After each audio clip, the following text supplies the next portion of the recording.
how do you add value to your music, or how do you make money from music? That's a great question. And I'm just going to share with you what we did back in when streaming and downloads and all those things came about. It took away a third of our income, just went away, bam, gone, and not to return. And I'm not going to gripe about that. I love streaming music. I love having access to everything. So, but this is what I do. So, or part of what I do, how do I make money from it? So, what we did when we released my newest album, Far Enough, was I decided that I would create a book. So what we did, my co-writer and I, Eric Stark, did was we put together this book called Far Enough, Stories and Songs. And what we did was we created, it's a beautiful book. I mean, it really is a beautiful book. And so every song has its own piece of artwork. And so I went through and found public domain pictures that we could use. I sent it to my artist, and she came back with this. But I wanted to create it that every song would have its own unique piece of art. So Far Enough is a song about a couple of friends of mine that were homeless alcoholics that were living in a box. And so I found this piece of art with a homeless guy sleeping in a box. And I did that. So we did all that. You know, it's a really beautiful piece of art. You know, I can't remember how many pages it has. It's have over 100 pages. It was 119 pages, I think. And so what we did was we put in the back of it, we put this round thing. And I have to explain this when I'm on the road and say, you know, for all of you that don't know what this is, this round thing, it's a CD. So we put a CD in there, and then right above it, I put a streaming link and with an email sign up. So everybody that bought this before, you know, we did a waterfall release on Spotify. So we were releasing a single every 4 weeks. And so before, you know, we released this in May, and I think we did 4 or 6, I can't remember, singles. And finally I got tired of about October. It's like, I'm putting the whole thing up there.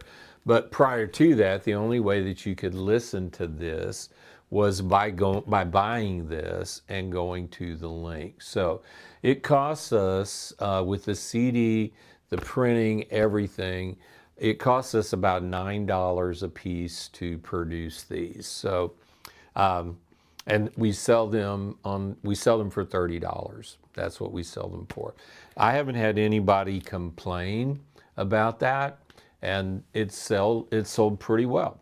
So it was just a way, or a creative way, for us to try to add value back to the music. So maybe it's something you want to consider doing, or just coming up, you know, with something else. If you've got other creative ideas that you're doing, you know, I'm just not going to concede to the fact that, you know, this is the way things should be. In fact, I'm kind of amazed, you know, the futurists, they say that there's going to be a new physical media that's going to come out. They're calling it super vinyl. It's not going to be vinyl, but they're just using that as a term.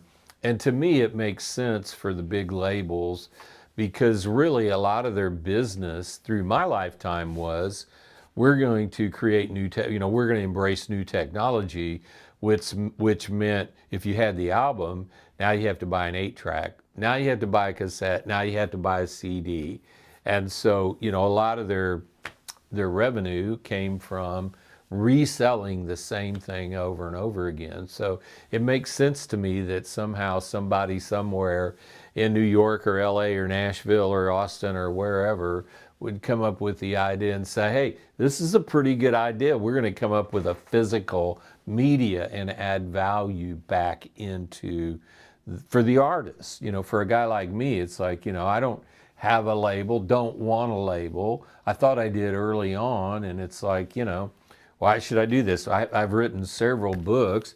I had a publisher on the first one, and he eventually gave me the book back because he said I was too much of a pain in the butt. But anyway, so I just thought, you know, there's got to be a way for us to add value back into the music that causes us to have that revenue come back to us. So if you're like me, you know, I don't have a huge following. And so, you know, that's fine. I play in churches and in music venues, but I do a lot of work. In fact, the majority of the work that we're doing in 2025 this summer, we're doing in prison. So we do, you know, we do that, and we fund all of that. I pay all the musicians, we pay the sound people, tech people, all those things, and we go and we do the best performance that we can possibly do. In fact, on June 12th, we're planning on doing an 11-piece band and doing the horns, the whole thing, the best that we possibly have.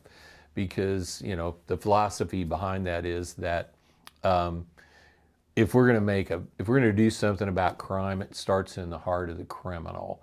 And so we have to go to the criminals in order to be able to influence them that there's a better way of life other than crime. It's not a big thing. So anyway, I just wanted to share that. This is one of the things that I've done.